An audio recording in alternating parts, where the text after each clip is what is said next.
Hello and welcome to Sports Fan Entertainment's 32 teams, 32 days, and today we are talking about the Seattle Seahawks as a part of my 2017-18 season previews. Remember to head over to sportsfanentertainment.com for the article previewing the Seattle Seahawks. So today we're talking about the Seahawks. We're looking at this team's strengths, weaknesses, give you some bold predictions for the Seahawks, give you some fantasy outlooks for the Seattle Seahawks, and end this video with a win-loss prediction for the Seattle Seahawks. So we're going to start by talking about the Seahawks' strengths. We're going to start by talking about their safeties and what a duo they have in the backfield, as they currently have Cam Chancellor and Earl Thomas that wreak havoc all over the football field. Cam Chancellor is that hard-hitting, strong safety, and Earl Thomas is that rangy free safety who can come down and he can lay a hard hit as well. They're a great duo. Cam Chancellor finally got his money, right? 3 years, $36 million extension for him, so he's happy. Earl Thomas, he's been very good. Gotta love the safeties here. And we also have Bradley McDougald, who's a pretty good backup safety. So to me, it all starts with the safeties for the Seattle defense. They're definitely a strength for this football team. Look at the quarterback position for this football team. Russell Wilson, look, I think he's a top 10 quarterback in the NFL. I know last year his statistics weren't great, 21 touchdowns to 11 interceptions, but I know what I'm getting from Russell Wilson. I'm getting a guy that, despite what might be the worst offensive line in the league, is going to give me good production every year, going to make good sound decisions, and consistently puts his team in the best position to win football games. I mean, there are not many games you can circle saying, hey, Russell Wilson is the reason we lost that game. You just don't have that. That's just not the case for Russell Wilson. He consistently brings it every week. He's such a great leader, although sometimes in the locker room they don't love him for whatever reason. This guy to me is fantastic. Teams would love to have a guy like this. He's definitely a strength to me for this football team. Remember, the Seahawks were a middling football team until when they got Russell Wilson. Pete Carroll helped that, but Russell Wilson was the true catalyst for the change in Seattle. He's definitely a strength for this football team. The Seahawks have their quarterback for years to come. And then how about their linebackers in Seattle? KJ Wright, Bobby Wagner, they're fantastic. Now, you guys did lose Kevin Pierre-Louis in free agency. Malcolm Smith's been gone for a couple years now. And Michael Wilhoit, you got from the 49ers. He's not great, but Bobby Wagner is terrific. One of the top inside linebackers in the league. KJ Wright, one of the best 4-3 outside linebackers in the league. It's a fantastic duo. So to me, when you have those two guys out of three, you're good. Okay, the linebacker is definitely a strength for this football team. Look at the weaknesses, though, for this football team, and there's only one, but it's a huge one. It's the offensive line. The offensive line stinks. Okay, the left tackle, George Fant. Okay, first of all, he was bad to begin with, but now he's out. Okay, and we have a huge hole at the left tackle position. Now, they're saying they're going to try Reese Odiambo, their third-round pick last year, I believe, out of Boise State. They're going to throw him over at left tackle. This guy's a guard. He's about 6'4", 314, which would be okay size for a tackle, a little below average, but I don't trust those measurables for the left tackle position, and I don't trust his strength as well. I think he's going to struggle at this position.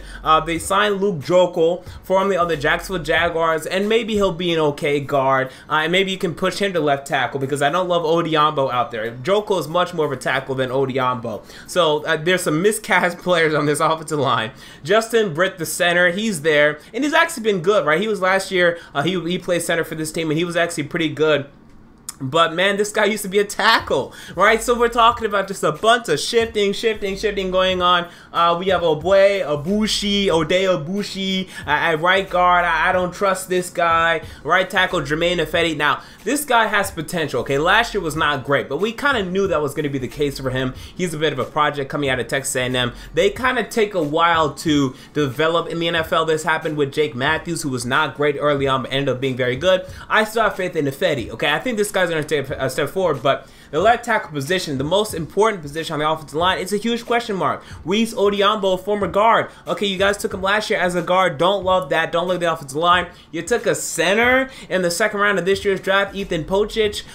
Why? Is he going to end up playing a different position? Probably playing guard or something, right? So their offensive line's a mess. It's the worst in the league. Russell Wilson's consistently running for his life every year, and it really hurts the offense. The running game last year was really bad. Thomas Rawls went from 5.6 carries the year before 3.04 to 3.9 yards per carry. It was bad, okay? And it's going to continue to be bad until they either start getting some high draft capital in here and some good players, or start signing some free agents, which is tough to do because this is the consequence, right? The Seahawks have a very good quarterback who you have to pay. Well, very good wide receiver in Doug Baldwin, who you have to pay. Richard Sherman, you have to pay him. Earl Thomas, have to pay him. Cam Chancellor, you just gave him a huge extension. KJ Wright, Bobby Wagner. This offensive line is bad now, and it's going to be bad for years to come until they can draft better than when they've been drafted, because they can't afford to get guys in the offensive line. You just can't afford to delve out all this money. And Jimmy Graham, he's also eating up a bunch of money, so this offensive line's bad, and it's not getting any better anytime soon. And this is important, okay, because this is why the Cowboys did so well last year. This is why the Falcons made huge improvements last year. Offensive line play matters in this league. Packers had a good offensive line. Those are the top 3 teams at the end of the day last year. Steelers too, right? All 4 of those top teams, the Patriots, the Steelers, the Packers, the Falcons, the Cowboys, top 5 teams last year, all of them had good offensive lines. This was not the case for the Seattle Seahawks, why they didn't make it, why they haven't made it in a couple of years. So we look at the positions that are neither strengths nor weaknesses to me. Let's start with the running back position. Now, I don't love it, honestly. Now, Thomas Rawls had a very good rookie year, 5.6 yards per carry, as I mentioned earlier. But he doesn't get touchdowns. He's not great at the red zone or the goal line, so I don't love that. And last year had a huge drop-off, and he can't stay healthy. So I don't love him. And Eddie Lacy, I think he's fine, okay? Especially when you're going into the season saying, okay, we're not starting this guy. Or if we do start him, we have a very good backup behind him, right? We have someone comparable in town. So when you have these 2 guys that, to me, are very high number 2 running backs, maybe very low end number 1 running backs, your position's fine, but it's not great. And I could have said it's a weakness, but I think the combination of them is okay. And you also have CJ Prosise, okay, who you guys took, I want to say last year out of Notre Dame. Nice receiving back, has had injury problems, but this guy's going to come in if he's healthy and make an impact. So the running backs, they're not bad, but they're not great. At best, they'll be average this year, okay? So I don't love the running backs in Seattle. Wide receivers, I'm intrigued. Okay, Doug Baldwin, I really like. Okay, I think he's a top 15 wide receiver in this league. He's developed so nicely to me. I really like Doug Baldwin, okay? Paul Richardson can't stay healthy. Okay, we loved how he flashed in the playoff game, but he hasn't played. He's encouraging, but he hasn't played yet. Let's see if he can play a full 16-game season. Tyler Lockett, this guy I thought was going to break out last year. Didn't really happen. Also dealt with injuries. His legs you can't trust those legs. Jermaine Kearse, he's only okay. So the hope is Paul Richardson and Tyler Lockett stay healthy, make an impact. But Lockett right now is the number 4 guy on this depth chart, so I'm not expecting much from him. But the wide receivers, I think they're actually okay. I think they're even a little above average in this league if healthy, but they're just never really healthy. We look at the other positions for the Seattle Seahawks. Let's look at their defensive line, where I almost said strength. I wanted to say strength for the defensive ends, but I didn't want to go that specific today. I love Michael Bennett, but he doesn't always play defensive end, right? He plays interior and exterior. Cliff Averill, he should still be good. I like them. Frank Clark also comes in. He's very good as well. Defensive tackles, though, not great right now. They keep drafting them. Last year they drafted Jerron Reed, came in, didn't play great. I was very surprised about that. I was expecting a huge year for Jerron Reed. They drafted Malik McDowell this year, but he got into an ATV incident or accident or something. Doesn't look like he's going to play. He has some face injuries. I don't know what his face looks like nowadays. I'm not sure if I want to know. Okay, that guy may look like Two-Face from The Dark Knight. I don't know what's wrong with this guy. So Atiba Rubin, former Cleveland Brown, he's here. The defensive tackles are underwhelming. That's why they drafted McDowell this year and Reed last year. But I'm not seeing the improvement other than Michael Bennett whenever he plays interior defensive line. Cornerbacks, Richard Sherman leading the way. Love him, gotta love him. You signed Tremaine Brock, formerly of the 49ers. He has been exonerated of all those domestic violence issues. Okay, so for the 49ers, that sucks, man. They got rid of him thinking that he was guilty, I think, and then now he's been exonerated, so it's your benefit. Okay, if he can still play, this will be a nice cornerback for you opposite of Richard Sherman, maybe the best cornerback you've had opposite of him since Byron Maxwell. I could really, really see that for this defense. So we move on to my fantasy projections for the Seattle Seahawks. Quarterback Russell Wilson. Now, last year again was a down year for him, and I'm expecting about an average year for Russ Wilson in the league now. So 4,200 passing yards, about what he had last year. 25 touchdowns and 9 interceptions. Like, he usually has about 26. First 2 years had 26. Third year, I want to say he had 20. Fourth year, 34. and last year had 20. So 21. So I think 25 is a good projection. 9 interceptions, another good projection. Thomas Rawls. Don't pick him up. I'm against Thomas Rawls right now. I'm actually against pretty much all the Seattle running backs right now. He's going to split carries with Eddie Lacy pretty much, and CJ Prosise will get involved. I generously gave him 700 rushing yards and 3 touchdowns. Again, he does not score touchdowns, people. That good first year, 4 touchdowns. Last year, 3. He doesn't score touchdowns. Rushing yards won't be great. Splitting carries. I'm staying away from these Seattle running backs. Y'all can pick him up. I won't. Doug Baldwin, though, I expect a huge year from him. Despite the fact that right now Paul Richardson and Tyler Lockett are healthy, I think Baldwin still increases his production. And he goes up to 100 catches, 1,200 yards, and 9 touchdowns. Huge year for Doug Baldwin. Look at my bold predictions. Doug Baldwin breaks 1,200 yards, enters the top 10 wide receiver conversation, and makes another Pro Bowl. I think he's really coming along nicely. Now 28 years old, entering his prime. Hell, this is his prime. I expect a huge year for Douglas Baldwin. The Seahawks lose to the Rams again, okay? I think the Seahawks will lose to the Rams again this year, probably in LA. They're looking actually decent right now in LA. I mean, they had a decent performance against the Oakland Raiders. Jared Goff did not look like Jared Goof. Okay, he was throwing the ball well. Todd Gurley was running the ball well. Looks like new head coach Sean McVay is really working wonders over there. Look out for them. I think you guys lose to them again. But bold prediction number 3, the Seahawks have the AFC West locked up by Week 17. Right now, I just don't see many teams close to you in this division. The Cardinals have talent, but they lost a lot of talent this offseason. I think you're by far and away the best team in the AFC West. It is a pretty good prediction to make, because pretty safe prediction too, because the Cardinals are your only competition. The Rams may do well this year, but really well for them would be 8-8, and that's not winning the division. So I feel very comfortable saying the Seahawks have the AFC West locked up by Week 17. We look at the schedule for the Seattle Seahawks, about where it was last year, but I think pretty difficult. So you guys are once again in the NFC West, where I think you go 4-2. I think you lose to the Cardinals at least once, and I think you lose to the Rams. But look out for this, because as I said, I think you guys will have the AFC West locked up by Week 17. If this is the case, then you guys could go 3-3 against the NFC West, because that last Week 17 game is against the Cardinals in Seattle.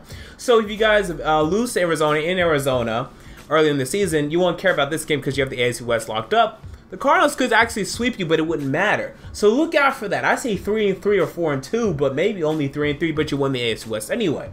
You guys go up against the NFC East. Okay, this is not easy. You travel to New York and to Dallas, who most people believe to be the 2 best teams in the division. I personally don't, but I can see it. Definitely they were last year, okay? So, difficult. And you know, the Seahawks can go on the road and win games. I want to be clear right now. They can do it. Hello, last year they went to New England and beat New England with Tom Brady. They're the only team that did such. But they still lost 5 other games, and they tied another. Hell, and they lost a playoff game too. Okay, so they lost essentially 7 games last year. They should have lost that Cardinals game. So despite the fact that, yes, they can go on the road and they can beat anybody in this league, normally they don't. Okay, so I'm going to say that they lose both of these games. I think they lose to both New York and Dallas, and perhaps they pull off an upset in one of them, but I can't say both. I just can't predict either right now. We look at the other matchups. You guys go up against the AFC South. You travel to Tennessee and to Jacksonville. I'm a Titans fan. I want to pick the Titans to beat the Seahawks, but I'm really conflicted. The thing about the Titans is their defense is not great, but they're very front 7 heavy, so they're going to get some pressure on Russell Wilson, but they do not currently have a linebacker that can track him down whenever he wants to run. So I think you guys win this game. Yeah, I think you guys win this game actually in Nashville, in Tennessee, despite me being a Titans fan. So, okay, I like your chances there. At Jacksonville, don't slip up, but you should get it done. So you win 2 road games there. You host the Texans. You host the Indianapolis Colts. Now, if Andrew Luck's back, man, look out for Andrew Luck, because just as easy as the Seahawks can run on the road, the Colts can too. But you know what? I like your chances in both of these games. Now, I will say this, actually. I can't say 4-0 against his division. And, you know, these games are tricky. Both versus the Colts, going to Tennessee, going to Jacksonville, and hosting the Texans. I say you lose one. Which one, I can't tell you. But one of those you'll lose to me. So I say 3-1 against that division. And then you go up against a team that finished concurrently with you in the NFC. And this is problems. As you go to Green Bay and you host Atlanta. Okay, and Atlanta's on Monday Night Football. To Green Bay, I think they beat you. I think now they can beat you. Ever since that onside kick thing, they've kind of been beating you lately. I like the Packers to beat y'all. And then hosting the Falcons, you know, to me, it's 50-50. But I like the Falcons' chances. I think they could go on the road and win in Seattle. But I'll pick you guys to give a safe prediction today. So look at my win-loss predictions for the Seattle Seahawks. Best case scenario, I can only say 11-5. I can't see you guys being a 12-4 team with this offensive line. I can't remember the last team in the NFL to ever go 12-4 with a bad offensive line. I mean, I just can't remember it. It just doesn't happen in this league. You gotta have a good offensive line, or you ain't going better than 12-4. Or I just don't see it. So I'm gonna say best case scenario only 11-5, which may surprise some of you. Worst case scenario, I can see 8-8 if they really struggle. Russell Wilson just cannot find protection. Maybe they get some injuries and whatnot. You know, the one thing that concerns me about the Seahawks, you know, every year there are some potential teams that drop off that we're not expecting. And the thing that worries me about this team is we've been talking about these guys for a while. Okay, if I asked you 4 years ago who are the best Seahawks players, you would have told me Richard Sherman, Earl Thomas, Cam Chancellor, Russell Wilson. Now you're telling me Richard Sherman, Earl Thomas, Cam Chancellor, Russell Wilson, Bobby Wagner, KJ Wright. These are the same guys. We're not replacing these guys yet. So eventually, some of these guys are going to regress, okay? I'm not sure if it's going to be this season or seasons to come. So I'm looking out for that, right? The Seahawks have not been drafting well lately. Like, they're just not replacing these guys yet. So I'll say worst case scenario, 8-8, but my prediction is 10-6. Because, again, this is pretty much the team you are now. You went 10-5-1 last year. You went 10-6 a year before that. You're pretty much a 10-win team at this point. And until you start replacing these players with some new Pro Bowlers, some new big names, that's kind of what you're going to be. Because this offensive line is stuck, okay? Your best hope is to just keep drafting at the first round and hoping that you end up getting a good offensive lineman. But your scouting department is not doing a good job right now. That's just the truth. You're still living off of your great drafts from 2009 to 2012. And they were great drafts. They were great drafts. But you're still living off of that. So I'm saying 10-6, but I'm also saying look out, because it really concerns me that we've been talking about these same players for a while. The end could be near for the Seahawks if they don't start replacing these guys soon. So there you go. Those are my thoughts on the Seattle Seahawks. What are your thoughts? Comment down below. I want to know. If you enjoyed the video, make sure to like, comment, and most importantly, to subscribe. And until next time, this has been MJ of Sports Fan Entertainment. And I'm out. See you all later.